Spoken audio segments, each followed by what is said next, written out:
Out of Rural Hall, where there has been a train derailment. Fox 8's Michael Spears there live at this hour. Michael?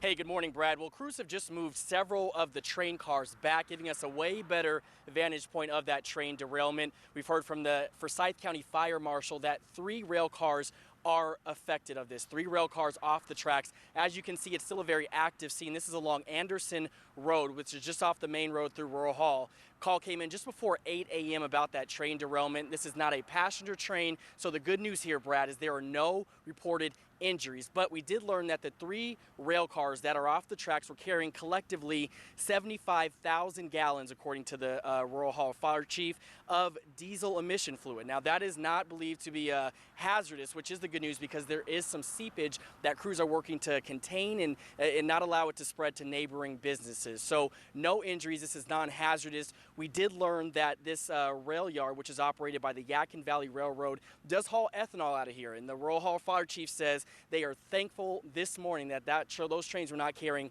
ethanol out of the rail yard at this time. But again, good news, no injuries in this. Crews are beginning the process of trying to clean up this mess, Brad. They said they'll have to bring in, the rail company will have to bring in their big cranes, their massive cranes to get these cars upright. So again, a trail derailment, 3 cars affected, no injuries, the good news, but a lot of work left to get this cleaned up. Brad? It'll be hard at work quite a while. Michael, thanks very much for an update there. Now I want to tell you about a wreck in Greensboro, Highway 29 southbound near East Florida Street, really backing up traffic. Hearing that the initial wreck could involve as many as 5 vehicles. Traffic backed up from Florida Street all the way to the Market Street Bridge. The left lane of southbound 29 closed, but traffic in that area starting to slack off a bit, but usually that morning commute headed southbound from Rockingham County can be very, very backed up, so you might want to avoid that if you can.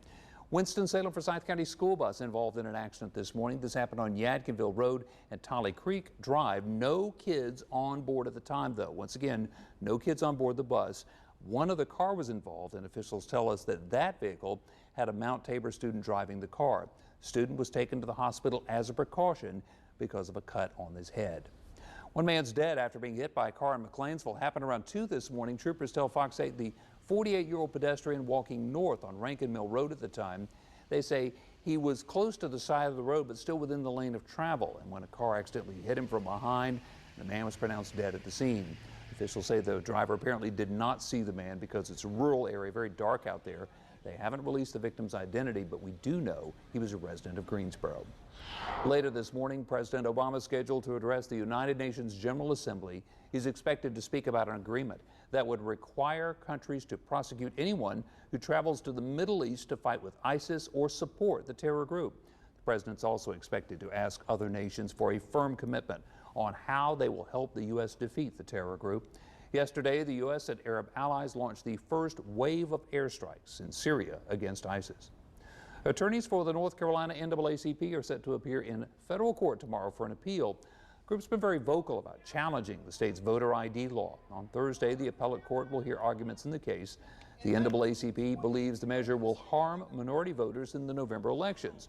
A preliminary injunction was denied. Attorneys have now appealed that decision.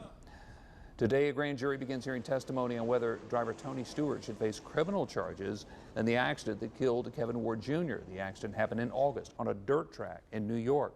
Ward got out of his car during a caution. He was walking, heading towards Stewart when he was hit. Grand jury proceedings are expected to last up to a month. In the meantime, Stewart will continue racing in the Sprint Cup Series.